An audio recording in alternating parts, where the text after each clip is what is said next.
No vídeo de hoje nós vamos falar sobre a diferença entre os berços.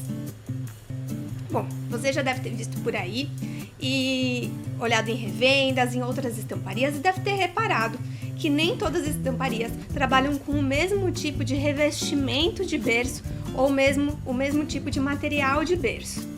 É importante frisar que o que eu vou falar aqui se refere à estamparia têxtil, com tintas à base de água e plastisol, que você vai ver a diferença ao longo desse vídeo.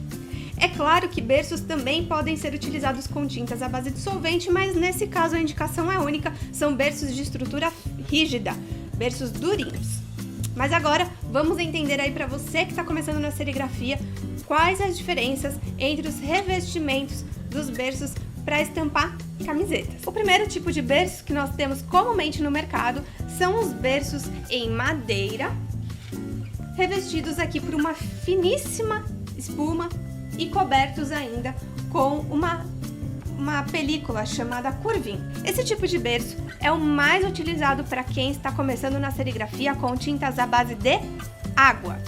Isso porque essa fofura que esse berço tem ajuda aos estampadores novatos com pequenas imperfeições que podem ocorrer ali no começo dos trabalhos. Por exemplo, uma pequena elevação na tela, uma falta de uniformidade na pressão na hora de estampar ou ainda alguma inconformidade do tecido. Tudo isso, com esse berço fofinho, ajuda no carregamento da tinta e assim minimizar possíveis problemas que o estampador iniciante tenha. Mas lembre-se, esse tipo de berço é só para tintas à base de água, tintas de cura ao ar.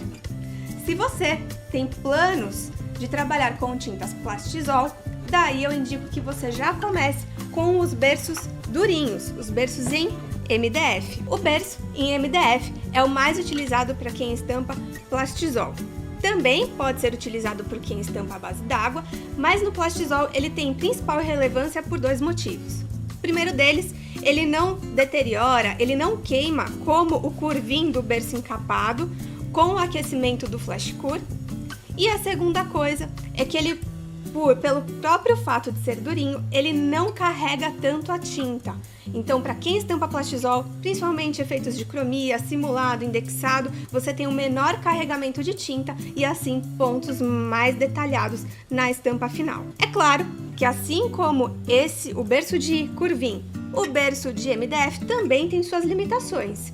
Isso é, pela própria natureza do material, quando a gente trabalha com um berço de MDF por muito tempo, com muita tinta à base de água e com muito aquecimento, ele pode ao longo do tempo empenar.